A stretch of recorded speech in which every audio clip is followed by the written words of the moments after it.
You're listening to The Crunch with Cam Slater, right here on RCR, Reality Check Radio. Ashley Church is well known as the property guy and a favourite amongst RCR listeners. He's a former candidate for the National Party, but he wants to talk politics today. I thought I'd get him on to the show after listening to him and Rodney Hyde talking about his faith and his journey to discover that faith. Ashley, welcome to the show. Welcome to The Crunch. Thanks, mate. Hey, look, Thank you. I wanted to reach out and have a chat with you because I listened to your interview with Rodney Hyde the other day, and you were talking about the impact Jesus Christ has had on your life and your Christian faith. Yep. And I don't really want to talk about the specifics of that because it just triggered in my mind that your approach to politics now, or the political life, has probably been coloured a lot by your faith. And I'm interested to explore a little bit of that and some of the things that we're witnessing now in society. Absolutely, yes. And you're right. Yeah, exactly. And, it really touched me, that interview with Rodney. And, I can see Rodney's grappling with some really big issues. And you and I seem to have sort of hit our stride with our faith at about the same time. And we've had some challenges in our lives. And our faith is our grounding point now. Yeah, absolutely. So for me, it's been a battle of about 40 years. I mean, I've been nominally a Christian since I was about 18, but it's been, like you, it's something I've really come to terms with in terms of what it means for me just in the last 2 or 3 years in particular. And it's interesting because you're right, it's completely transformed my life in respect of all sorts of things, including, as you quite correctly say, my attitude to politics and how the country should be run. Yeah, you once stood for the National Party, didn't you? Oh, when I was a baby, yeah, when I was a nappy back in 1987, in the middle of the Rogernomics reforms, and the seat that couldn't possibly have been won by anybody but Labor. But it was an interesting period, and I went on from there to stand for the City Council in Napier a couple of years later, and bolted in based on name recognition. So, went down that track a long time ago. Would you consider yourself to be a natural National Party person now? No. If you'd asked me that question 20 years ago, I would have said yes. Now I'm a natural conservative, so my vote goes with the party that has the most conservative political positions on the issues that matter to me, which means that I can't be taken for granted as a national voter in the way I might have been able to be 20 years ago. That's the problem with these big political parties, isn't it, though, Ashley, that they take voters for granted. They take their support for granted. They do.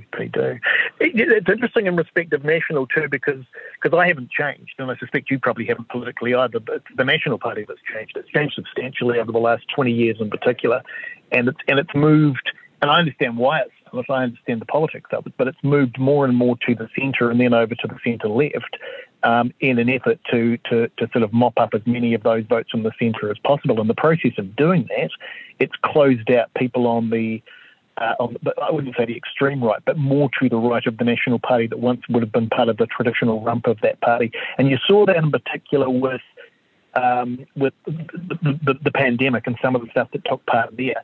And you're seeing that now it's manifesting itself in the formation of these little splinter parties that are really people who, 10 years ago, 20 years ago would have been natural supporters of National. Yeah, I mean, people say to me, "Oh, you've left the National Party," and I always say, "No, the National Party left me." Party's left you, yeah, totally. I feel exactly the same.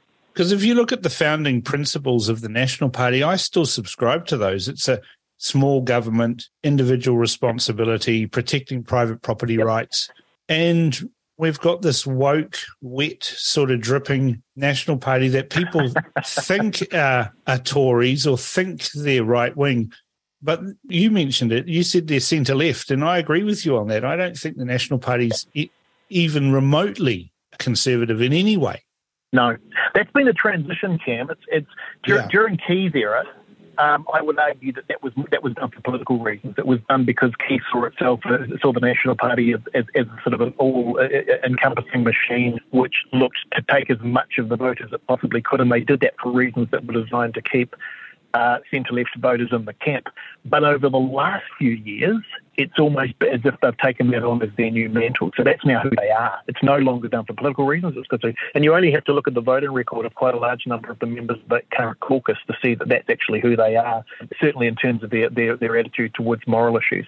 Yeah, well, that's one thing that Helen Clark was very successful at doing, is moving the Overton window firmly to the left and dragging the National Party across with them in order to compete.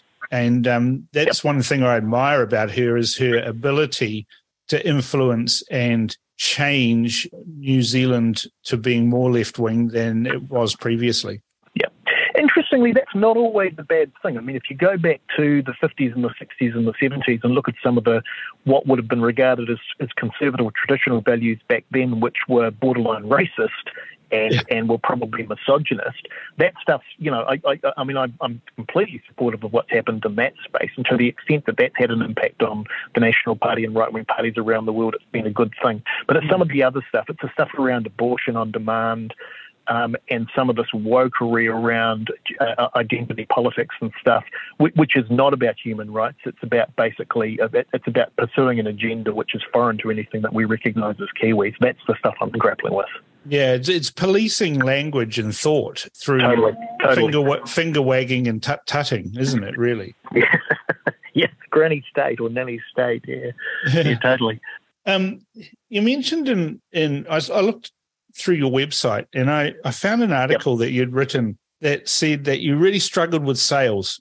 And you mentioned a couple of books. Now, I've read those books and I've done some of those courses, and I even invested in Brian Tracy's sales programs, and it actually made me a great salesperson. Now, you're in that article, you're talking about your sales job on your faith and how you really struggle with that. But I listen to that interview with Rodney Hyde, and I reckon you've got your sales pitch just right. It's interesting because when I wrote that, and that was about 9 months ago, I was still transitioning. That's a terrible word to use now, given its new meaning. But I was still going through this sort of process, this osmosis process in my mind, where I was trying to work out exactly where that sat. So the point of that article that you're referring to was I was saying that when I was young, because I used to have sales roles when I was young before I sort of found my stride in my career, that I was a shocking salesperson, and that and I was shocking for two reasons. One, because I didn't like rejection, and the other reason was because I was lazy. And so I found it difficult to sort of sustain an interest in selling stuff. And I was comparing that to my faith and saying I found it very difficult to talk about my faith, and using that kind of as a springboard to have that conversation. It's interesting, though, over the last few months, as I've sort of become increasingly of the view that, well, you know what, it actually doesn't matter what other people think. Because that fear that I might have had in a sales role where I was selling insurance or, you know, computers or whatever it was I was selling at the time, that doesn't apply to my faith, because you either take it or leave it. And also the other thing I think that changes too is I'm old and ugly now. You know, I was a young guy back then, and I was still trying to sort of impress people and maintain a certain. None of that matters to me now. I've done all that. I've had that part of my career. Now I've got this view that I've got certain things I need to achieve before I die, and I'll do them to the best of my ability. And if people don't like it, well, that's tough luck. Yeah, it's kind of the same position that I've ended in, except I had a very close run with dying, and I was lying there in the hospital bed thinking, I dodged that bullet. What am I going to do now in what I've got left? And, totally, it totally focuses your mind. And but I see it as a sales training. I mean, I've always said to politicians who have asked me how they can get into politics, I said, well, you need to learn how to sell. Because if you don't know how to sell, how are you going to sell yourself, and how are you going to sell your ideas? And faith is exactly the same thing. And maybe we need to form a little sales training team that can go out there to teach people how to sell their faith better. Because I think we do a bad job at it sometimes. The other thing, and I don't know whether this is personal to me or it's something everybody can learn from, but the thing I've learned too, and again, it just comes back to age and experience, is I tend to find now that I can use little, I'll call them parables, but just little things that have happened in my life. Yeah. And they're kind of little openers. You can use them as examples and then you segue into the stuff you really want to say. So rather than just sort of jumping on people and hitting them between the eyes, it's about using experiences to draw upon where you can actually, and they're life experiences that people can actually associate with or are familiar with that then lead into this other stuff. And I've got quite good at that. I do it both in my writing and my speaking, and I'd like to think that's, that part and parcel of the journey I've gone through.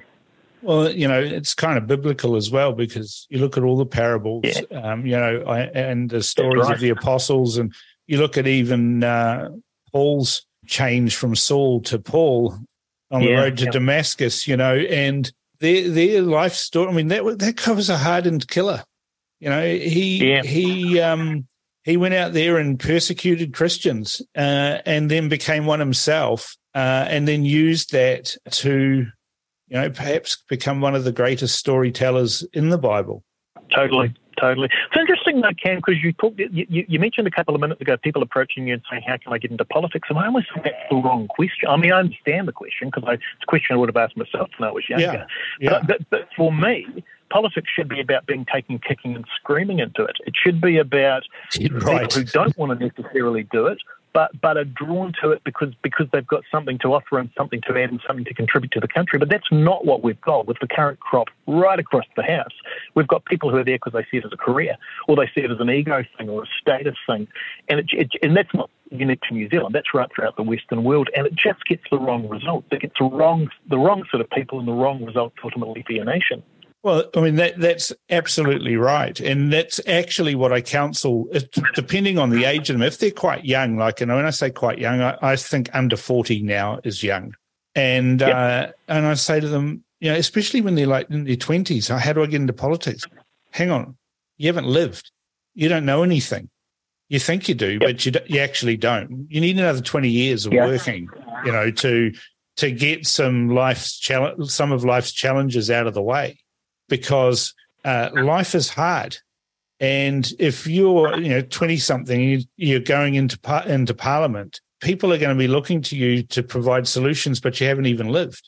Well, with all due respect to her, and I don't mean to offend anybody, but that perfectly sums up Jacinda Ardern.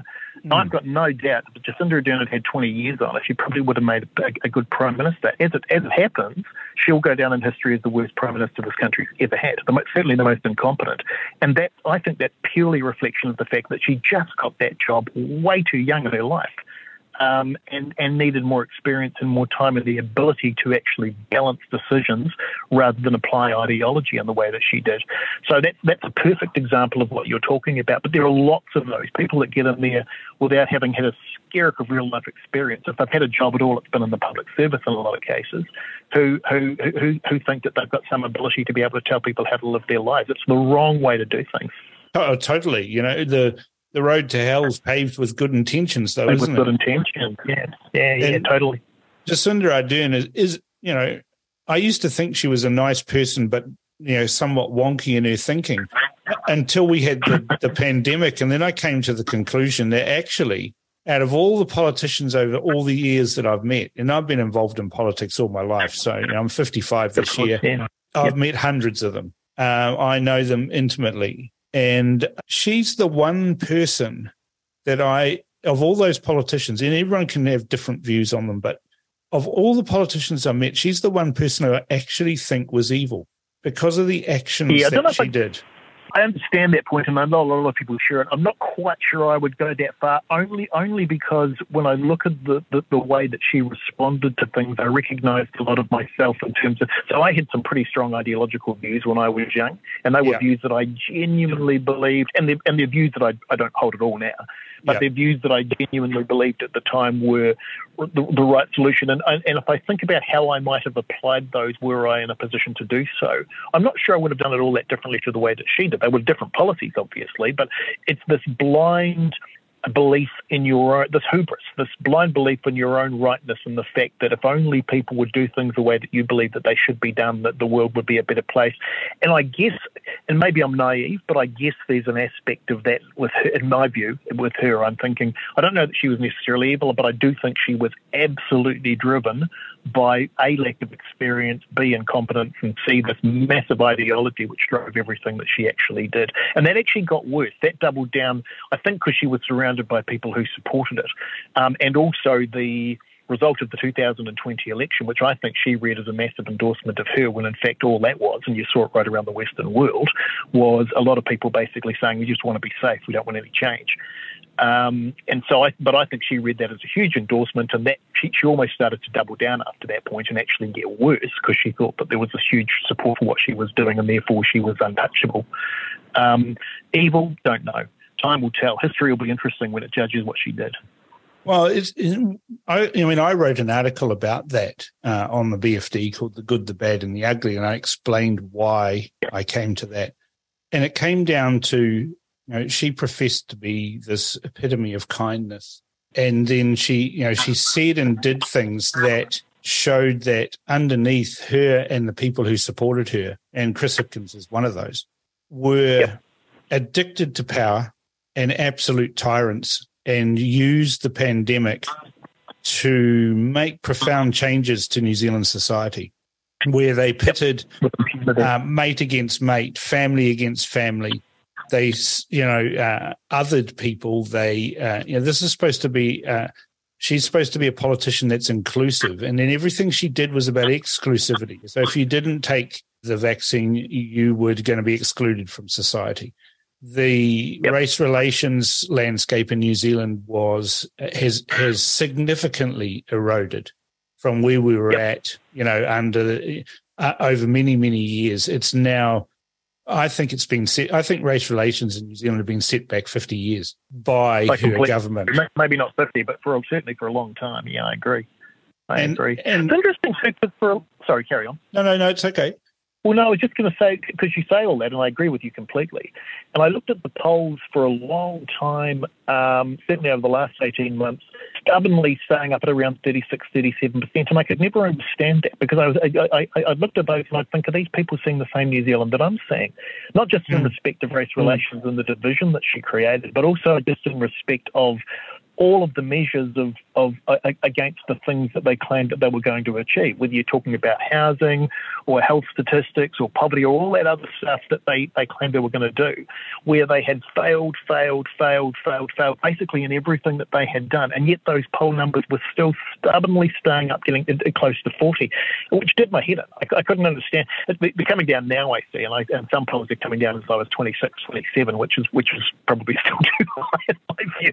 But finally the country's starting to see. But for a long time, those things that you're quite correctly highlighting didn't seem to be resonating with the average Kiwi. They just didn't seem to get that we were in such bad shape in respect of all this stuff. Well, I put that down to a combination of Stockholm syndrome and Pavlov's dogs. And you're probably right. People just got used to being told what to do. And we saw this the other day.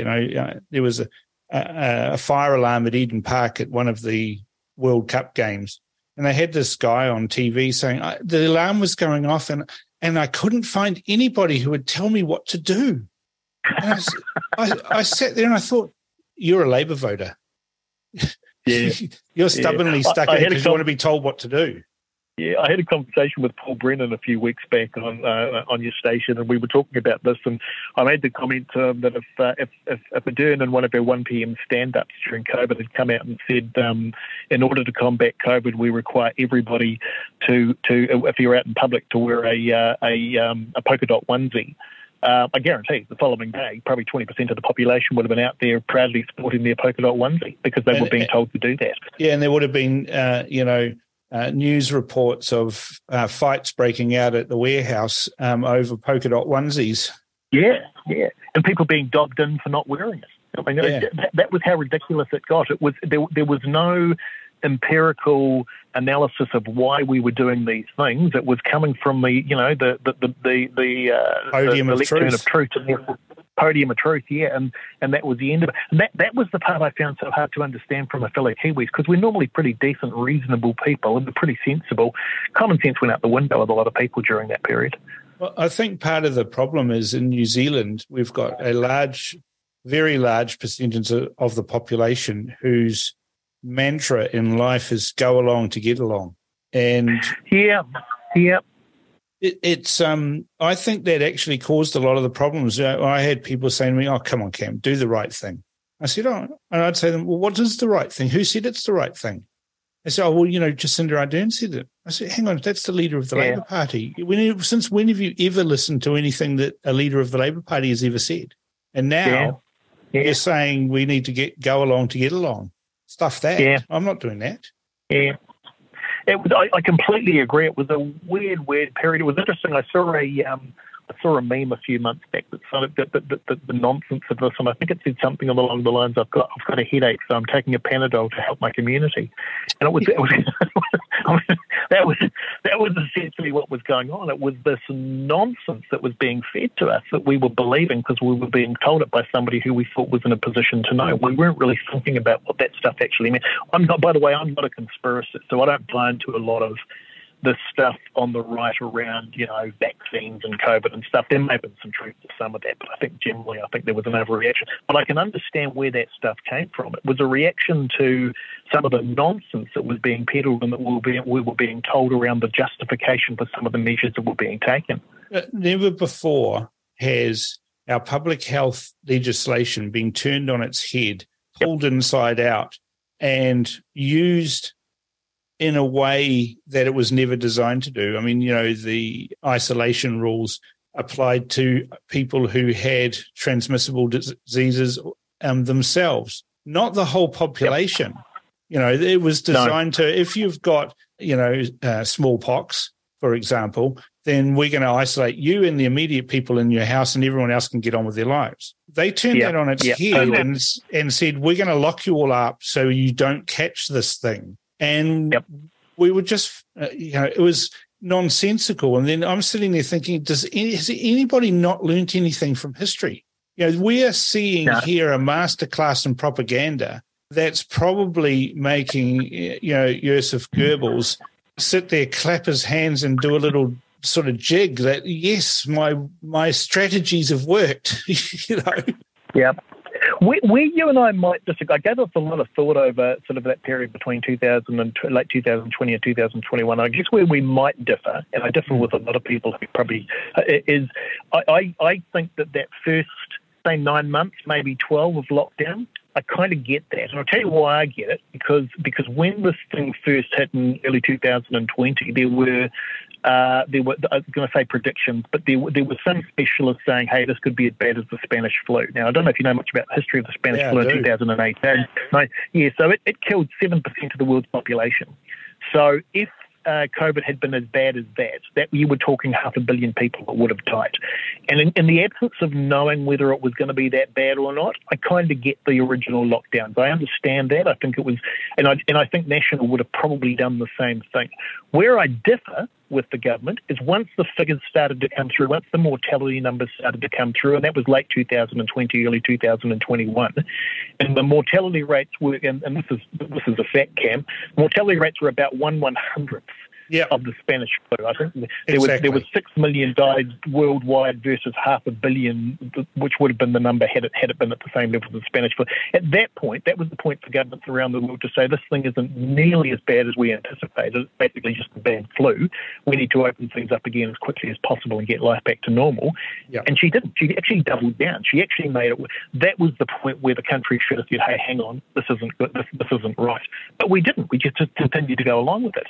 Well, and, we had Auckland locked down for one case, for months on end. Yeah. And now, every day there's thousands of cases in the community. God knows why there is. But are people still testing? Is it a thing? But it's the flu. It's a bad flu. Exactly. I'm very clearly of that opinion now. It's a bad flu. It's a little bit worse. If you look at some of the other flus over the last 20 years, the mortality rates are a little higher, but not appreciably. But if you're fit, fit and healthy and eat well and got fine, then you're fine. If you're fat, old, and got a whole lot of other things, well, things are a little bit more difficult for you. But that's life. You made your choices. By the way, the argument I get from people when I put what I just said to them is they'll say, "Oh, well, the reason that it was only 6 million is because we had these mitigation measures and we had vaccination." So my argument to that is, I know it is rubbish. And so my argument to that is, well, let's say the mortality rate had been twice what it was. Let's say if we hadn't had those measures, it had been twice what it was still tiny by comparison to the reason we went into it. The reason we went into it is because there was a fear that it could kill 500 million people worldwide. People forget that. That was the rationale. It wasn't. It was 1/100th of that. The measures just didn't stack up. And that what people forget too is that rationale came from a scientist in the UK with a track record of making appalling Chicken Little sky is falling type predictions that never come true. And everyone bought into that. All of our modelling that was done, we had, oh no, we need to trust the science. We've got these data modelers. And if you looked into the data model that they all used here in New Zealand, they didn't reinvent the wheel. They actually took the wonky wheel off that guy at Imperial College and brought it into here and extrapolated fanciful numbers that weren't even remotely close to where we were going to end up. Yeah, that is a tough one, though, because what if it had gone the other way? What if it had been, it's easier for me to be wise in hindsight, but what if it had been much more serious than it was? And that's why I say there's an aspect of this that I understand. I do understand the initial mitigation measures. It's what they did subsequent to that I have a real problem with. And then, and probably going over ground you talk a lot about, but then with the parliamentary protests, where, and don't get me wrong, I didn't necessarily agree with a lot of what was being protested there. People asking legitimate questions, Kiwis protesting civilly protesting in a way that they're entitled to do, in a way that was treated not just, by the way, by Labour, who were appalling in their treatment of the protesters, but even by the National Party. Even by National. I mean, all Luxon needed to do was to go down and talk to those people and say, look, I don't necessarily agree with you, but I'm here to listen. And he would have won massive accolades from the country. Instead, he chose to take the lead of a Prime Minister who'd lost any sense of who she was and was acting like a dictator. Yeah, exactly. And that's the one thing that I cannot abide of both the ACT Party and the National Party was that unwillingness to talk. And that's that's one of the reasons why when I was asked to come on Reality Check Radio and host a show is that I felt that in the changes in my life and things like that we'd lost the ability to talk to people. We've got this polarization and segregation of thoughts and ideas. And if you dare have a thought or idea that's from somewhere else, well, then you're a splitter. You're wrong. You get shouted down. You get called a racist. You get called all sorts of other labels. And we've lost that ability to talk to each other. Totally. And by the way, I hate the fact that Winston Peters, who I blame for the position we're currently in, didn't go down and talk to the protesters. That really irks me. So the people who should have didn't, and yet here was him prepared to go down and do that. Well, the thing about that too is that he had media following him around during that, and he told them all to go away. I'm not here to talk to you. I'm here to listen to these people. And he didn't make a speech and he didn't stand up and grandstand. He just walked and talked and listened. And that's smart politics. That's what when we voted in MMP, we wanted to remove the power of the parties and the two-party state that we'd become with Labour and National and swapping shirts and really not getting anywhere by doing that. When people voted in MMP, they had this motherhood and apple pie naive view that somehow we're all going to get along now and we'd have these governments that talked and listened and represented a majority of people. And the reality of MMP is that the politicians just treated it exactly the same. They just found a different way to do it. Back in the early 90s, when MMP was being debated, I did a speaking series on them with Michael Laws, and so Michael was debating the pro-MMP position, and I was debating the anti. And it's interesting because many of the arguments that I was putting at the time around why MMP wouldn't work were being poo-pooed by Michael and pretty much anybody who was pro. And yet, most of them have actually turned out to be true with the fullness of time and actually seeing this thing in place. But again, easy to be wise in hindsight.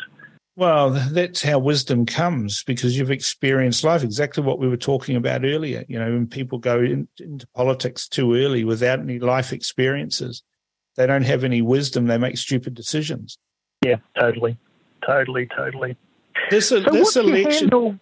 Sorry, yep. No, I was just going to say, in fact, probably exactly the same question you were just going to ask. What's your handle on how it's all going to pan out in October? That's exactly what I was going to ask, actually. I was going to say this election is, in all my life of looking at elections, there's always these, superlatives. This is the most important election in a lifetime. And I've seen, 1990 with the landslide of Jim Bolger. I've seen the end of the Muldoon era. I've seen the end of Helen Clark. That all seems to be so small in terms of the issues and things that we were debating back then compared to now. Yep. And I think at the core issues that I'm seeing that I think are important are a loss of freedoms, a loss of rights, rise of state power, a rise of the deep state, all of these things. And I'm just interested to know what your thoughts are on this election, how important it is that we really put a stake in the ground here and say, no more, we're not having any more of this, and what those things are that we don't want to have any more. I have exactly the same view. I'm really concerned about the rise of wokeism in particular and the impact that that's had on the national and the international psyche of the way that people think. But although when I say that, I suspect that's got more to do with certainly those on the right, the fear of saying things rather than necessarily believing this stuff. And the reason I say that is it's interesting, the Posey Parker thing. Up until that point, there had been very little debate on the whole issue of gender ideology.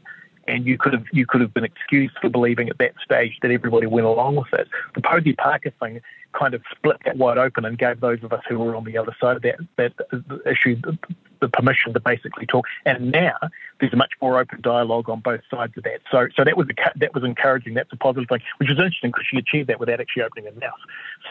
But putting that aside, there are some really fundamental divides on the left and the right. It's no longer left and right. It's alt left and alt right to some degree.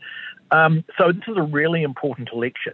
And I guess my worry about the outcome of this election is the extent to which some of that, because for me, putting aside everything I just said about the position of the National Party and the fact that they're currently sitting on the centre left, I still think it's really important that we get a change of government. Even if it's not an ideal government, we've got to get rid of what we've currently got in place. And in that regard, I've got some real concerns about the extent to which the right-wing vote currently is splintered, and the splintering of individual little parties, proliferation of little parties that have popped up and who are, on their own, none of them are taking any particularly large share, but collectively they might take 7 or 8%, which could actually be quite important when it comes to the election night result.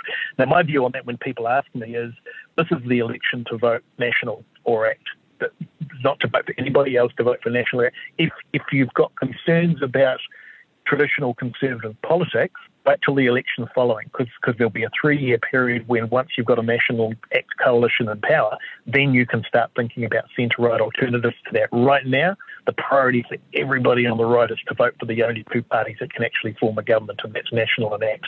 And I've got a real concern that as each day passes, I have that concern lessen, because as the polls are going in the right direction, Labor's dropping. I think the chances of that are less than they were a month ago, but I'm still concerned. So for me, my gut feeling is this is going to be a pretty comfortable win for a National ACT coalition, but it may well be a parliament that's got a fragmentation of some other weird and wonderful parties as well. You may well have a New Zealand First back in parliament. You could even have TOP. That would be an extreme result, but who knows? So you may have a proliferation of little parties and then a government sitting on sort of 63, 64%. And that'll be interesting if that happens. It'll be interesting in terms of what that means. But what we've got to do is we've got to break the stronghold that the sort of the woke ideology of Ardern and her cohort have had over the country over the last 6 years. The wasted vote is a concern because at the 2020 election, 9% or 257,000 or 258,000 odd votes were wasted. 75,000 of those votes were New Zealand First, and 43,000 of those were Top. But there was all of these, little parties there soaking up small amounts of support and really have got zero chance of getting into Parliament. And I hear what you're saying about National Enact. I think there's a distinct possibility that we will see a return of New Zealand First. And my view is that National is the other side of the coin that Labour is on, and there is a risk of wokeism infecting the National Party, and so we need to have a bulwark against that sort of wokeism of the National Party, and that in some respects is ACT, but then David Seymour's a little bit sort of woke as well, and a bit squishy on some of these things. And so then you need the hard conservatives like New Zealand First. I don't think there's realistically anybody else out there that would temper that and say, no, we're not going to do that. We're not going to have... It's interesting you say that. Sorry, mate, I was just going to say, it's interesting you say that about ACT, because when you look at ACT, so ACT on economics are entirely orthodox, and yes, I would support pretty much most of their positions. But when you start looking at their social policies, there's some wacky stuff in there. They're all over the place. Yeah. And it's much less easy to define as being centre-right. I understand, I don't like New Zealand First, I don't like Winston, I don't particularly like the idea of them being in Parliament, but I understand your point. I guess my argument is that the time to look at creating a strong alternative Conservative party is in the 3 years between 2023 and 2026. Yeah. That's the time, whether it's a coalition of the existing Conservative groups or a brand new force that comes up, I don't know, but that's the time to talk about it once we've safely got a... Yeah, I tend to agree with you on that. But the problem with all these small parties, and it's a perennial problem with them, is they're very usually driven either by a single agenda or a dynamic personality that has developed a bit of a cult following, and they don't like playing. They don't play well with others because it's like the libertarians. I kind of like have resonated with them for years and years and years, but the reality of them getting into Parliament was very small chance of them ever getting there. So consequently, their ideas were never actually entertained. And I once told them, go and infiltrate other parties and spread your ideas inside those, because I don't think National's ever going to be a conservative party. Not in name, not even with a little c. It's like a silent c.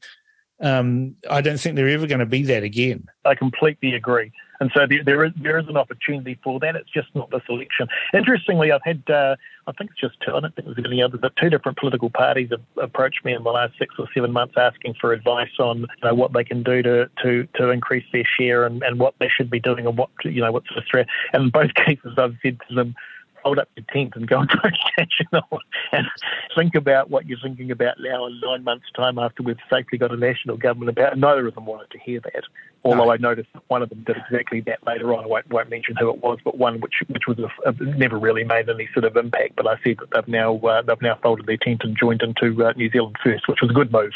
But it's a hard thing to hear because these people have, as you say, they've either got an enduring philosophy that they think is, sort of a social credit approach to politics, or they've got a dynamic leader, or at least what they think is a dynamic leader is somebody who's going to sort of lead the masses to the promised land. And there are very few Winston Peters and Bob Joneses on the political landscape. Exactly. Yeah. Now, in November 2022, you wrote an article on your site called The Biggest Threat. Yep. Do you think that is the same threat now? I can't remember what I wrote. Remind me what that said, Ken. You said how to counter the biggest threat to our nation, and you basically talk about, we've kind of touched on this, where differences in political opinions are now dividing families, ending friendships, sometimes leading to violent confrontation between protagonists. And you're talking about how we've lost civility and that there's anger in almost every debate. Do you still see that as... Yeah. Yes, it do. It's probably receded a little bit, and it's receded a little bit, I think, because it's almost like a lot of us have woken up out of this amnesia that we were in. So there was a period between 2020 and probably mid-2022 where I think that what I said in that article was absolutely true. It was this protracted division where there was no ability, there was no ability to stand around a barbecue and have honest differences of opinion. You either hold one position. COVID was a good example of that, but it was also true in things like, the whole woke agenda around gender and some of these other things. I think that's receded a little bit, and I think it's receded for two reasons. I think it's come back a little bit because, as I say, we've come back from the brink and actually realised how bad things have gotten. That's not who we are as a country. But I also think if you look around the Western world and you see that there are that the right is starting to win government in national elections in different parts of the world, I think that's also having a little bit of an impact as people are starting to realise, hey, perhaps this stuff isn't the... If I think about, for example, the agenda of the Greens and to a lesser degree Labour, it's just repackaged communism or socialism. It's the same stuff that hasn't worked over the last 40 or 50 years. And what happens is every 20 or so years, the generation of kids that, there's a new generation comes along, doesn't realise what a massive failure was, how many people died in the name of those things, and buy into this idea that it's going to work again. But right now, if that had some ascendancy over the last 2 or 3 years, I think it's sort of gone off the boil a little bit. And it's interesting because the spluttering voice of that now is the Greens. Look at some of the stuff that's coming out of the Greens. They're kind of the last hurrah of that stuff as we move back toward what I think is a more practical centre-right, centre-left position. And I hope I'm right, that if we get an national coalition for all of its faults and for all of the issues that I might take with it, you'll see a return to some of those more traditional New Zealand values and policies over the next 3, 6, hopefully 9 years of that government, albeit with, as you correctly say, some wokeism that wouldn't have been present in a national government even 10 years ago. Yeah. I mean, what you're saying is correct. You're never going to find a party that gives you 100% of what you want. If you do find a party that gives you 100% of what you want, then you need to question whether or not you're a cult member. But I always say to people, for this election, it's very important. This election, we have to remove the racists that we have in power, the people who wish to separate us, dominate us, subjugate us, control us. They need to be gone. And that means that we have to really make sure that the Labour Party, the Green Party, and Te Pāti Māori are taught a very valuable lesson that the voters are important. And we live in New Zealand, and we don't want and don't need to have all of this, these pathways to separatism that we're heading on, whether you're vaccinated or not vaccinated, whether you have the right ancestors or not. Whether you're what they call progressive, it's all about controlling and dominating language and behaviours, and we need to go back to, and not so much the hedonistic values of the individual, but protect individual rights and human rights, and fight for those like they mean something. It's all very well to have campaigns around the country talking about freedom of speech, but when you get a real test of freedom of speech and you are found to be wanting in that regard, then we need to hold you to account for that. Even the race issue, though, Cam, it's interesting you should raise that one. It might surprise you to hear me say this, but I am reasonably supportive of some of that agenda. But I'll tell you, here's the difference. Under Finlayson and prior to that under Doug Graham and the national government, you actually had quite a bit of progress in that space. They did it in a way that took the country with them. So instead of forcing it down our throats and saying, this is what we're doing, tough luck if you don't like it, they explained what they're doing, they brought the country along, and in the process of doing that, they healed a lot of wounds that otherwise wouldn't have been healed. The difference with these guys is it's basically our way or the highway. So I'll give you a really good example of that. This stuff around naming conventions over government departments and even some local body immunity. I actually haven't got an issue with that, provided you take people with you. And the way you take people with you is, A, you put both the English and the Māori version, so you make sure that people can actually understand, and B, you do it in a way where you're explaining to people why you were doing it. So I do fear, and this is a reaction, don't get me wrong, this is a pendulum. So when I look at some of my compatriots on the right, there's some fairly racist reactions to this stuff, and it's a response and a reaction to what the government's doing, and it's because of that. So if they were doing it in a different way, where they're actually bringing people with them, I suspect you would find there'd be a lot more support for it. So it's not so much what they're doing, it's how they're doing it, it's how they're forcing it down people's throats. Oh, totally. Absolutely. You're 100% correct on that. We're and it's been done in a rather sinister way as well. You're seeing it's been organized. We've seen all of the news media in lockstep. We've got an article in the Herald on Tuesday where there's some guy who's a sports coach who's saying that he's a better sports coach because he has incorporated, Maori science into his sports coaching. I'm thinking, what? This is nuts. I know. It's crazy. There's no critical. It's almost like there's this, and I don't want to sound racist because I'm not, but this Maori wonderfulness that it's a revisionist view of the past and creating a fantasy that a lot of academics and particularly government people as well buy into, that there was this nirvana in New Zealand that was upset by these awful colonialists that came here. And so that comes from, and you'll be, sorry? No, go ahead. I was just going to say, and that comes, and you'll be familiar with this, obviously, but that's not just about Māori culture. That's critical race theory. That's the whole concept of white privilege, and so that comes from this idea that indigeneity as a quality and a virtue, and that Indigenous peoples in any land can do no wrong, and that the cause of society's ills is colonialism, and ultimately, if you take it back to its basis, it comes from sort of the Caucasians who've infected the world with their disease.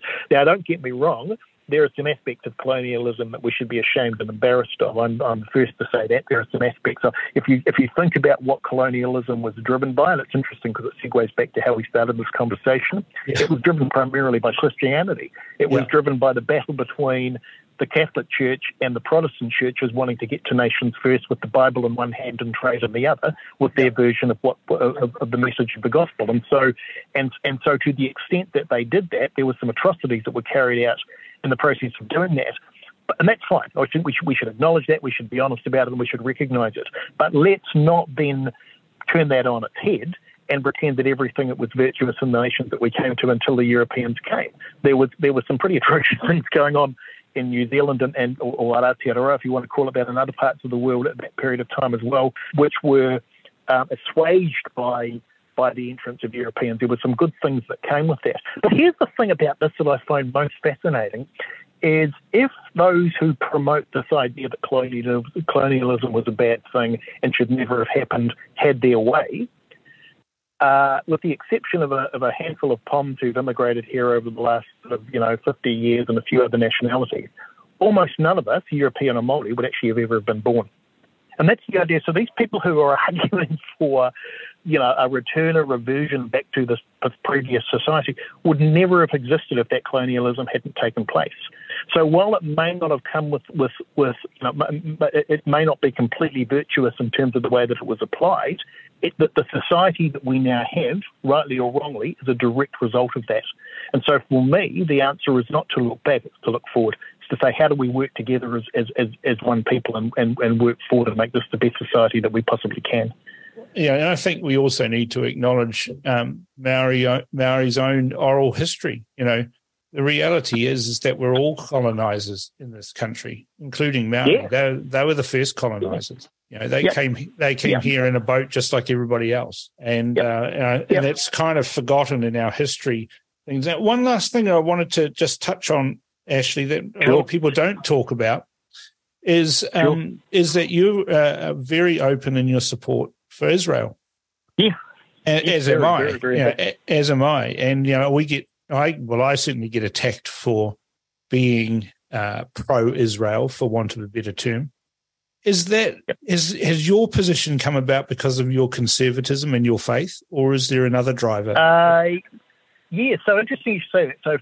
So although I've been a shocking Christian for the last 40 years, one thing I've always been very animated on, even when I was a bad Christian, was around prophecy, Bible prophecy. Yeah. And it's something I took a lot of interest in. And so for a big part of that time, I won't bore people with the definition of this, but I was into something called premillennialism, which is it's a belief system within Christianity that's got a whole lot of. And one of those was that Israel had been put aside by God because it had disobeyed him, that Christians had taken the place of Israel and were now the new Israel, the spiritual Israel, if you like. Last 15 or so years, I've realized that's out of garbage. Complete nonsense. That Israel is front and center when it comes to Bible prophecy. It always has been. It has an extraordinarily important role to play in terms of where we are. I obviously believe in this idea that we're getting close to the end of civilization, or certainly this particular period of civilization, and Israel is absolutely crucial to that. In fact, so much so. I'm not sure whether you're aware of this or not, but I've actually written a couple of books on this topic, and I'm about to publish one of them soon, which is actually explaining exactly the role of Israel and where it fits into this bigger picture. Make sure you send me a copy. Absolutely. So it's tied into my faith. But just putting all of that aside and just looking at it at a secular level, the barrage, the infected barrage of criticism of Israel, the claims of apartheid, it's just complete garbage. It is absolute garbage. And when you actually understand this country and its history, and you look at the way that it operates, the way that it treats people who in any other nation would be treated extremely badly, and tries to do the right thing by them, and just its whole demeanour toward what it sees as its responsibility being a democratic state in the Middle East. It's completely at odds with the propaganda that you hear.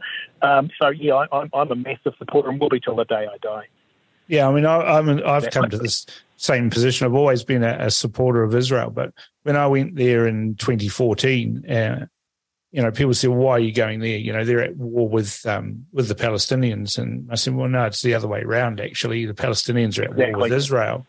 And I was accused of all sorts of things, and look, the country reminded me of New Zealand 30 years ago, a can-do attitude. Absolutely.